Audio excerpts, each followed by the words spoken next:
In Genesis chapter 20, Abraham journeys to the region of Gerar. Fearing for his life, he introduces Sarah as his sister rather than his wife. King Abimelech takes her, but God intervenes in a dream, warning the king of her true identity. Abimelech restores Sarah to Abraham, proving that God protects his chosen ones even in moments of human weakness. Then, in chapter 21, the impossible happens. At the exact time God promised, Sarah gives birth to Isaac, whose name means laughter.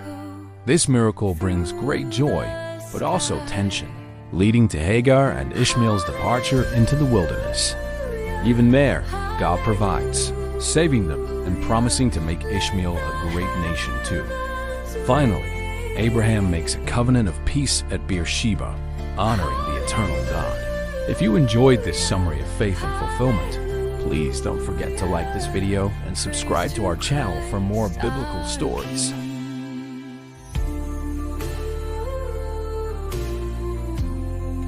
From there, Abraham journeyed toward the territory of the Negev and dwelt between Kadesh and Shur. And he sojourned in Gerar. And Abraham said of Sarah his wife, "She is my sister." And Abimelech king of Gerar sent and took Sarah.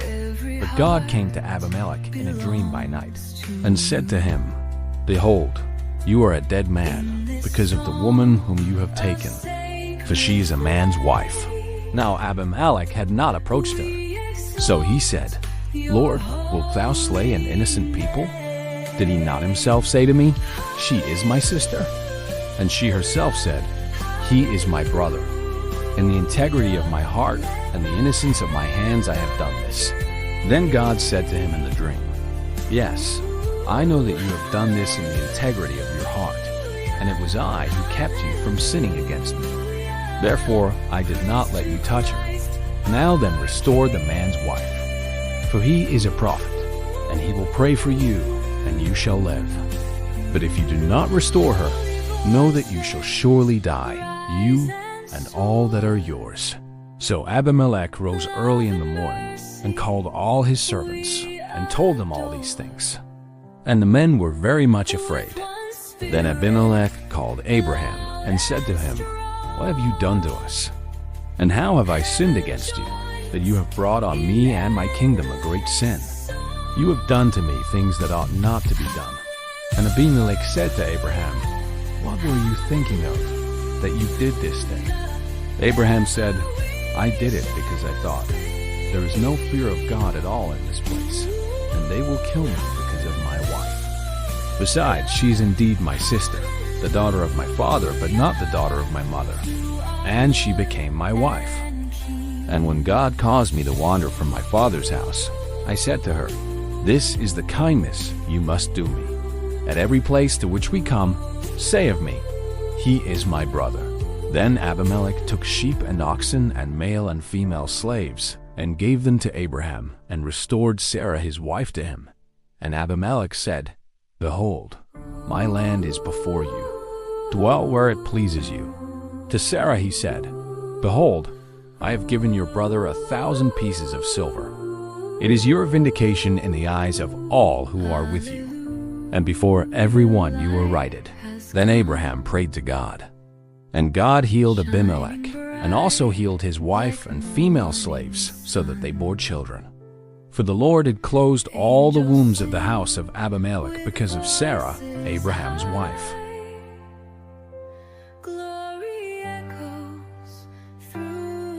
The Lord visited Sarah as he had said, and the Lord did to Sarah as he had promised.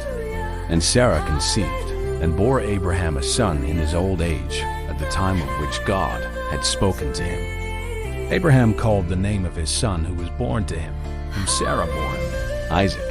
And Abraham circumcised his son Isaac when he was 8 days old, as God had commanded him. Abraham was 100 years old when his son Isaac was born to him. And Sarah said, "God has made laughter for me. Everyone who hears will laugh over me." And she said, "Who would have said to Abraham that Sarah would suckle children? Yet I have borne him a son in his old age." And the child grew and was weaned. And Abraham made a great feast on the day that Isaac was weaned. But Sarah saw the son of Hagar the Egyptian, whom she had borne to Abraham, playing with her son Isaac. So she said to Abraham, "Cast out this slave woman with her son, for the son of this slave woman shall not be heir with my son Isaac."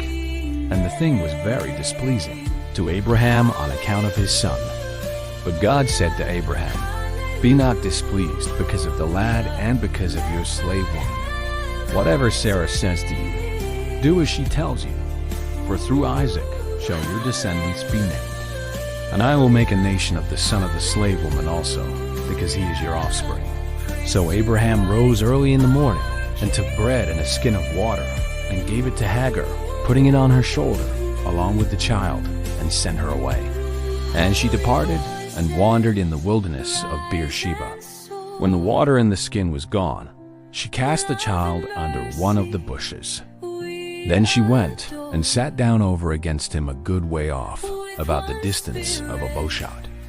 For she said, "Let me not look upon the death of the child." And as she sat over against him, the child lifted up his voice and wept. And God heard the voice of the lad. And the angel of God called to Hagar from heaven and said to her, "What troubles you, Hagar? Fear not, for God has heard the voice of the lad where he is. Arise, lift up the lad and hold him fast with your hand, for I will make him a great nation." Then God opened her eyes, and she saw a well of water. And she went and filled the skin with water and gave the lad a drink. And God was with the lad, and he grew up. He lived in the wilderness and became an expert with the bow. He lived in the wilderness of Paran, and his mother took a wife for him from the land of Egypt. At that time, Abimelech and Phicol, the commander of his army, said to Abraham, "God is with you in all that you do. Now therefore swear to me here by God, that you will not deal falsely with me, or with my offspring, or with my posterity, but as I have dealt loyally with you, you will deal with me, and with the land where you have sojourned." And Abraham said, "I will swear." When Abraham complained to Abimelech about a well of water which Abimelech's servants had seized, Abimelech said, "I do not know who has done this thing. You did not tell me, and I have not heard of it until today." So Abraham took sheep and oxen and gave them to Abimelech, and the two men made a covenant. Abraham set 7 away lambs of the flock apart. And Abimelech said to Abraham, "What is the meaning of these 7 away lambs which you have set apart?" He said, "These 7 away lambs you will take from my hand, that you may be a witness for me that I dug this well." Therefore that place was called Beersheba, because they both of them swore an oath. So they made a covenant at Beersheba. Then Abimelech and Phicol, the commander of his army, rose up and returned to the land of the Philistines. Abraham planted a tamarisk tree in Beersheba and called thereon the name of the Lord, the everlasting God. And Abraham sojourned many days in the land of the Philistines.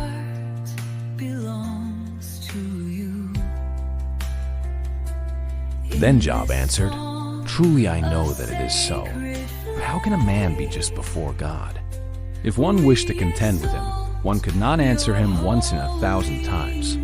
He is wise in heart and mighty in strength. Who has hardened himself against him and succeeded? He who removes mountains, and they know it not, when he overturns them in his anger. Who shakes the earth out of its place, and its pillars tremble. Who commands the sun, and it does not rise. Who seals up the stars. Who alone stretched out the heavens and trampled the waves of the sea. Who made the bear and Orion, the Pleiades and the chambers of the south. Who does great things beyond understanding, and marvelous things without number. Lo, he passes by me, and I see him not. He moves on, but I do not perceive him. Behold, he snatches away. Who can hinder him? Who will say to him, What doest thou? God will not turn back his anger.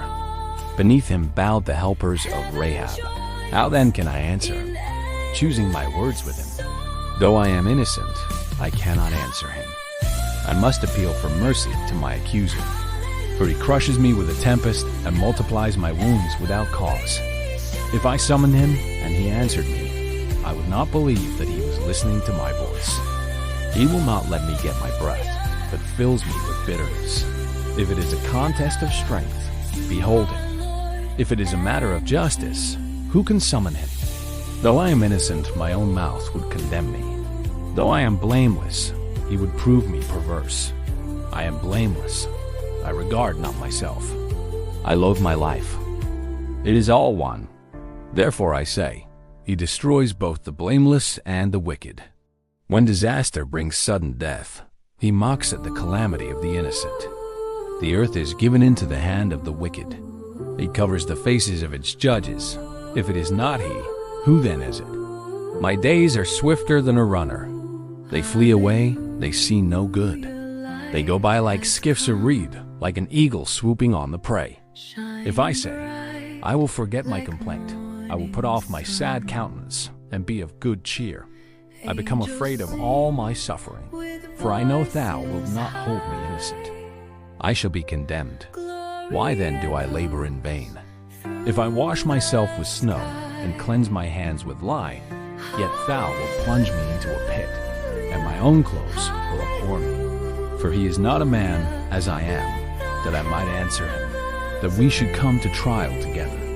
There is no umpire between us, who might lay his hand upon us both. Let him take his rod away from me, and let not dread of him terrify me. Then I would speak without fear of him, for I am not so in myself.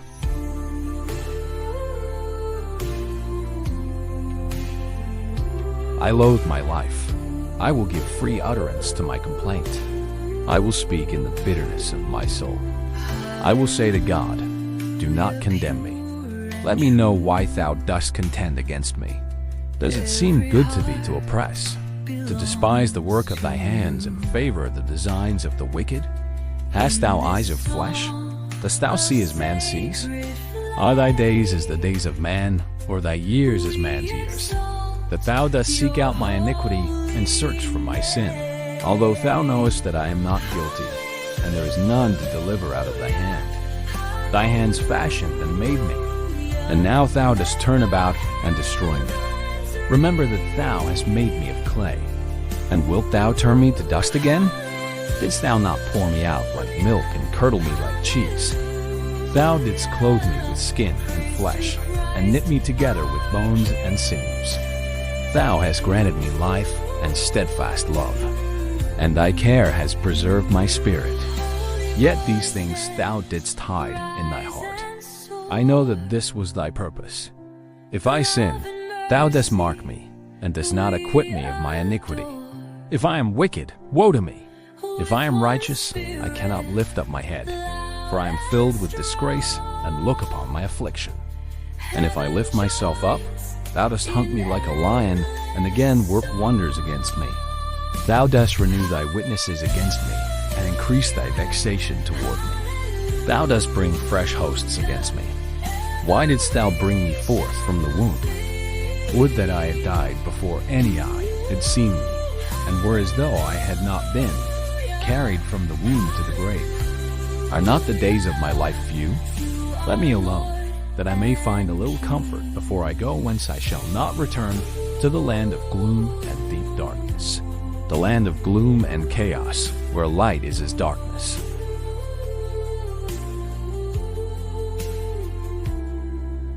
For the Lord gives wisdom. From his mouth come knowledge and understanding. He stores up sound wisdom for the upright. He is a shield to those who walk in integrity, guarding the paths of justice and preserving the way of his saints.